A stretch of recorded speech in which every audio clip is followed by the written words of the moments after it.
Do you believe that Jesus is alive? The Bible asserts that he is, and Christians for 2 millennia have proclaimed their belief in the resurrection of Jesus. But the question is, if you have the bravery to consider it, do you believe that Jesus is alive? There are actually 3 possible answers that you can adopt. The first is yes, and many of us who are followers of Christ will be quick to assert that we believe that yes, he is alive. If that is you, stick around. We're going to explore at the end the significance of that belief for us. If your answer is no, I can understand that. It is a bit audacious to put confidence in a reality that would have you believe that Jesus died and within 3 days was resurrected back to life. I agree. It does sound a bit like fantasy or science fiction. Plus, added to the fact that Jesus was restored to life, there's also the attending beliefs that he was God's Son, in essence, God in the flesh.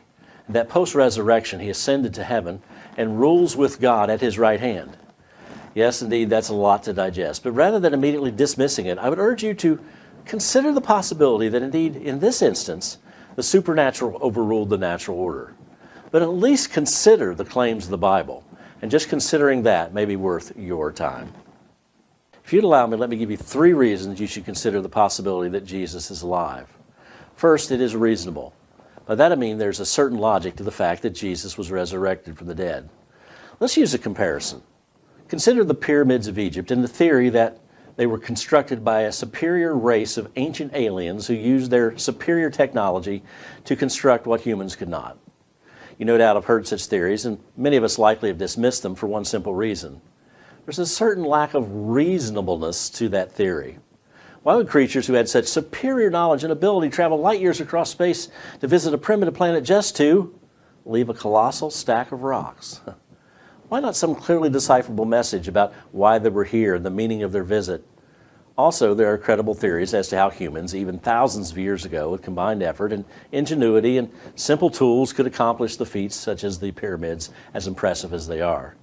It just doesn't seem reasonable to accept the alien explanation. Now consider this for reasonableness. Consider that there is an all-powerful God who created us and who cares for us. Further, we understand that humans have an abundant amount of moral failures. Does it seem reasonable that this benevolent God would do something extreme to remedy the results of our flaws? It also seems reasonable that such flaws cannot be fully remedied by our own actions. In essence, we need a Savior.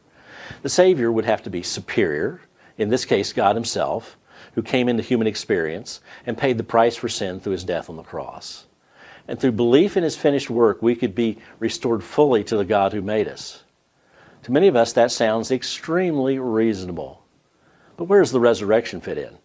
Jesus predicted that he would die and be raised again, which is an easy thing to say, but something that a human could never accomplish. So the resurrection was necessary to be proof positive that Jesus was who he said he was, and that his claims indeed were true. There's a certain reasonableness, in spite of its extreme nature, to believe that Jesus is alive. Further, note the record that we have available to us to consider that Jesus is alive. The books that make up the volume that we call the Bible record accounts of eyewitnesses to Jesus' death and his resurrection. We have documented first-person evidence that many claim that they saw Jesus post-death. In fact, they so believed this message that at least 10 of the 12 disciples died for that belief. If they knew that it was false and they were just pretending it was true, why would they give their lives for something they knew to be a lie? They gave their lives for that which they believed to be true. Here are the words of Peter, who was as close to Jesus as anyone and spoke before a hostile audience and said, "You have taken by lawless hands, have crucified and put to death, whom God raised up, having loosed the pains of death, because it was not possible that he should be held by it." So we indeed have a historical record by multiple eyewitnesses that corroborate each other's story that Jesus is alive. We've talked about the reasonableness and the record. Let's talk about the results.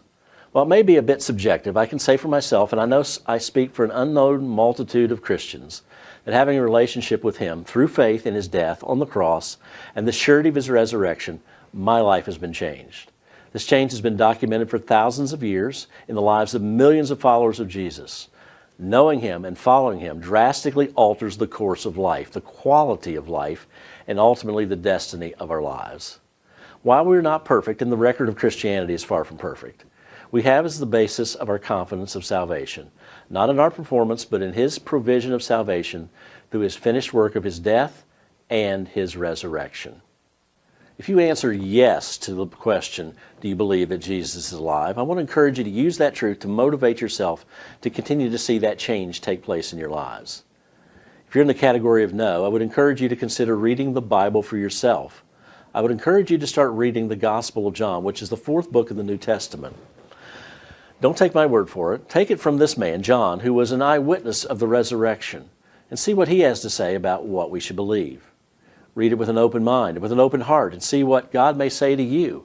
If you're in the maybe category, I encourage you to seek out someone who can continue this conversation with you about what it means to be a believer in Jesus. Someone who can answer your questions and direct you to the right spiritual text in the Bible to help you understand what it means to be one of God's children through trusting in Him as the only Savior. It is my prayer that this brief message will cause you to rejoice in, or to at least consider the truth that Jesus is alive. May God richly bless you as you do.